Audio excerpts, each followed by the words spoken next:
Halo teman-teman semuanya, Assalamualaikum warahmatullahi wabarakatuh. Salam sejahtera buat kita semuanya. Dan kembali lagi di channel YouTube Yamaha TV. Bareng gue Gejot pastinya. Di channel tempatnya berbagi informasi terkini seputar motor Yamaha dan promo di dealer resmi Yamaha Jaya Perkasa Motor. Nah teman-teman, gue buka masker soalnya di ruangan juga dan it's okay.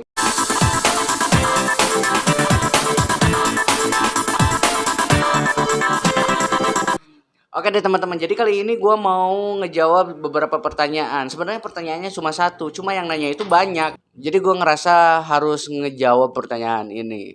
Dan sebenarnya simple sih. Pertanyaannya itu adalah, Bang, kenapa sih di bengkel kalau ganti kanvas rem itu tapak kanvasnya itu harus diamplas dulu sebelum dipasang? Nah, jadi males deh kalau misalkan kayak gitu, mendingan ganti sendiri aja di rumah, katanya gitu. Nah, itu sebenarnya komentar yang memang ngebuat gue nih harus nih bikin video ini.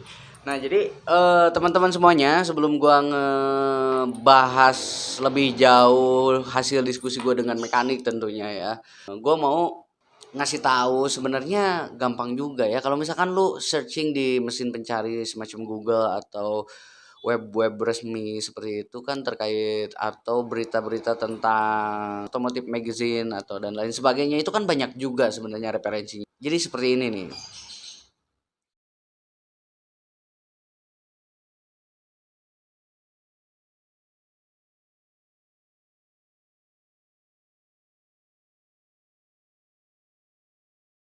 Nah, ini dia teman-teman. Mengamplas tapak kampas rem juga di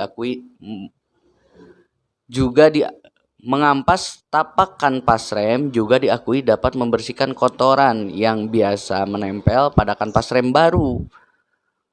Pengerjaannya juga mudah, cocok buat kalian yang enggak mau menunggu lama proses bedding in atau penyatuan kanvas rem baru dengan cakram hingga menggigit.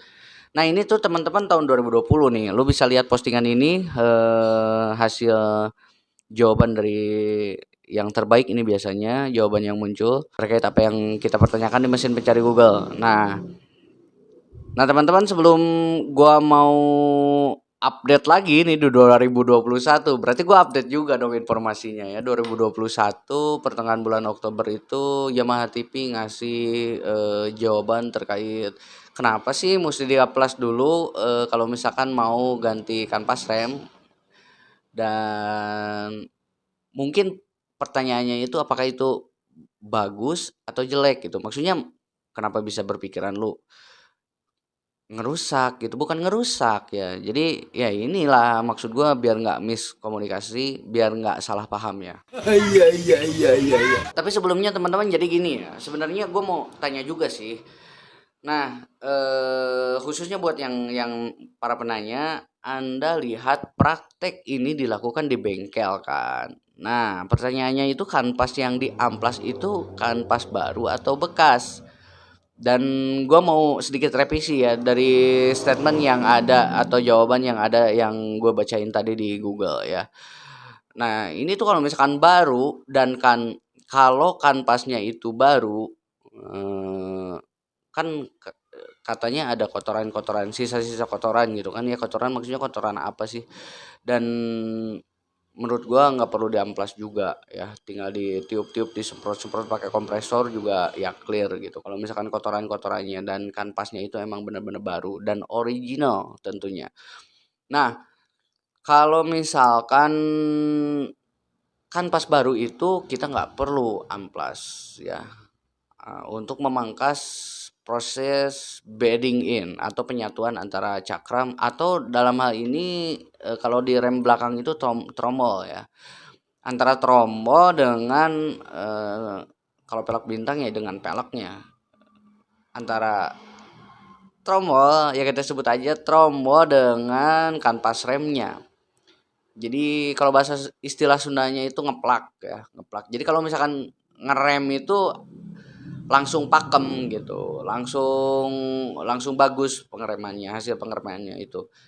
Nah, Kalau kanvas baru itu dan kanvasnya itu original, itu kita nggak lakukan kalau di bengkel resmi. Kalau kanvasnya bekas, jadi kalau habis servis nih, biasanya servis advisor kalau di bengkel resmi ya, mekanik itu lapor ke servis advisor, kemudian pihak servis advisor itu dia mengkomunikasikannya ke konsumen. Nah, ini kanvas udah tipis nih, mau diganti apa enggak gitu. Jadi dia tuh udah lama dipakai, belum habis tapi udah tipis gitu loh. Nah, karena memang itu bagian dari SOP servis. Jadi kalau kita cek dan kebetulan kanvasnya itu emang udah tipis, kita tawarkan juga apakah mau diganti apa enggak sekalian gitu ke konsumennya. Nah, seperti itu. Dan kalau misalkan di bengkel resmi itu udah pasti kanvas remnya juga original. Makanya kita kalau misalkan ganti kanvas rem yang baru itu nggak perlu memangkas proses bedding in lah gitu kan. Karena memang kalau yang ori itu dia udah pasti langsung pakem. Seperti itu ya. Nah, itu yang pertama. Jadi gua mau mempertanyakan nih ya. Terkait kanvas yang lo lihat itu kanvasnya kanvas baru apa kanvas bekas? Nah, kalau di bengkel resmi itu kanvas bekas barulah kita bersihkan. Karena memang dari hasil gesekan kanvas rem yang udah lama dipakai itu pasti ada serbuk-serbuk atau apa ya? Ya hasil-hasil gesekan dan itu tuh berpotensi untuk ngerusak trombo atau piringan cakram ya. Nah, agar membuat fungsi kanvas remnya itu kembali lagi sesuai dengan fungsinya, kita pangkaslah, kita bersihkanlah debu-debu hasil gesekan itu yang udah mengeras di kanvasnya. Jadi itu ada istilahnya itu jadi kayak kaca gitu kan, jadi ngebeling kalau istilah Sundanya, jadi ya keras aja gitu. Nah, kalau misalkan kanvasnya itu keras dan dia cenderung mengalahkan piringan cakram, nanti piringan cakram yang habis, bukan kanvas remnya. Iya, iya, iya, iya. Nah, itu tuh biasanya karakter seperti itu ada di karakter kanvas rem yang lokal. Nah, kita bahas nanti ya. Nah, jadi kalau di bengkel resmi itu seperti itu teman-teman. Jadi nggak kalau kanvas remnya yang diamplas itu kalau misalkan kanvas remnya itu yang pertama bekas, dasarnya itu ya. Yang kedua itu kalau misalkan kanvas remnya baru kita nggak amplas karena memang original kalau di bengkel resmi. Nah, berbeda dengan bengkel umum ya, gue ini sebagai perbandingan aja ya. Kalau di bengkel umum dan kita juga sebagai mekanik yang menjadi montir di bengkel umum itu biasanya ya pengalaman gue itu dia menanyakan juga, dia pasti pasti ngerti masalah ini.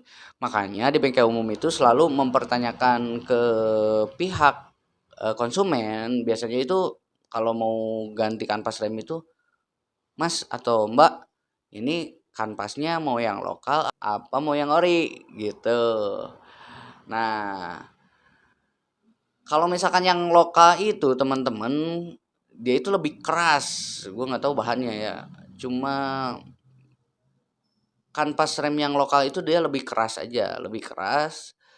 Berbeda dengan kanvas rem yang original, dia itu lebih soft, jadi lebih cepat aus pastinya. Iya memang lebih cepat aus, tapi aman untuk piringan cakram, untuk trombo, untuk peleknya itu sendiri. Jadi nggak kalah ya. Jadi ketika proses pengereman itu kan pergesekan antara kanvas dengan piringan cakram kalau yang cakram dan trombo kalau yang trombo. Nah, kalau misalkan kanvasnya itu dia nggak kalah, trombonya dong yang rusak nanti. Nah, lu mau ganti trombo apa mau ganti kanvas nih ceritanya. Nah, jadi kanvasnya dong yang harus kalah dari piringan cakram ada atau dari trombo itu sendiri. Nah, biasanya kalau yang kanvas rem yang lokal itu lebih awet ya. Karena memang ya keras itu. Jadi nah, proses bedding in-nya juga biasanya tuh ada kayak masih ada gimana ya? Dia belum belum belum menyatu. Jadi nggak langsung pakem. Jadi ada ngagolosor ya kalau bahasa Sundanya itu. Kalau apa ya bahasa Indonesianya itu, jadi ada nyeruntul gitulah ya, jadi nggak pakem nah kalau ketika di rem. Nah, karena montirnya itu nggak mau disalahkan, dan ingin dong, karena servis itu kan dinilai dari hasil akhir, maka dia biasanya suka amplas dulu untuk memangkas proses bedding in tadi, penyatuan tadi. Jadi diamplas lah dulu, kalau diamplas dulu dia bisa langsung pakem gitu ya. Ya simpel sih sebenarnya ya, gue cuma pengen aja gitu ngejawab pertanyaan yang simpel ini ya. Gue juga ingin kembali menjelaskan ke teman-teman semuanya bahwa nah itu loh yang harus dipahami gitu. Yang pertama, lu lakukan servis di bengkel umum ya lu harus seperti apa, dan kalau misalkan di bengkel resmi itu ya lu harus seperti apa. Dan yang gue ketahui kalau di bengkel resmi Yamaha Jaya Perkasa Motor itu ya udah, kalau yang namanya bengkel resmi gitu kan, dealer resmi, ya udah pasti spare partnya original semuanya. Tapi beda lagi, kalau beda cerita kalau misalkan ada nih ya yang bang mau servis dong. Nah, nanti giliran mau ganti kanvas, nah dia punya kanvasnya. Dia punya kanvasnya, jadi dia nggak beli kanvasnya, dia udah beli kanvasnya nggak tahu lah melalui online atau apa. Nah, kadang-kadang ada yang nggak klop, ada yang, tapi itu resikonya kan seperti itu, memang seperti itu. Jadi sekali lagi teman-teman, itu yang harus dipahami. Gue nggak ngajarin, sorry banget, gue cuma nge-share aja dan mencoba untuk menjawab dan menerangkan ulang terkait pertanyaan yang ini tuh bukan ngerusak teman-teman. Jadi kalau misalkan ya mungkin di pikiran yang nanya gitu kan, kalau gue memposisikan sebagai dirinya ya mungkin proses amplas itu kan proses pengikisan ya. Iya, kalau misalkan terus-terusan di amplas iya emang habis juga ujungnya ya. Tapi kalau misalkan ini mah enggak. Terus digaris bawahi ya sekali lagi. Jadi kalau di bengkel resmi itu melakukan amplas pada kanvas rem, itu kanvasnya pasti nggak diganti. Jadi kita servis nih, servis kanvasnya, biasanya konsumen ini mau diganti apa enggak? Emang udah habis banget? Enggak sih gitu. Udah tipis tapi belum habis ya. Jadi adalah seminggu ya. Kalau kalau ya ya orang kan beda-beda ya. Kalau gua pribadi sih mending langsung diganti aja daripada minggu depannya harus bongkar lagi gitu kan. Eh, tapi ada juga yang memang ya udahlah minggu depan aja saya kesini lagi gitu kan. Nah, ada yang seperti itu dan itu sah-sah aja maksud gua. Cuma yang harus dipahami ya itu. Nah, ketika kanvasnya itu tidak diganti ketika disarankan oleh mekanik atau servis advisor di bengkel resmi, maka tindakan yang dilakukan agar hasil servisnya itu optimal sesuai dengan SOP, ya kita mau juga dong konsumen kita puas dengan hasil servis bengkel resmi gitu. Makanya kita akan lakukan pengamplasan agar kotoran-kotoran dari baik itu dari tapak kanvas remnya itu sendiri ataupun dari tromol atau dari piringan cakram, itu jarang ya, cuma biasanya tromol ya, yang tromol atau pelek ya di yang kanvas rem belakang ya. Nah, seperti itu teman-teman.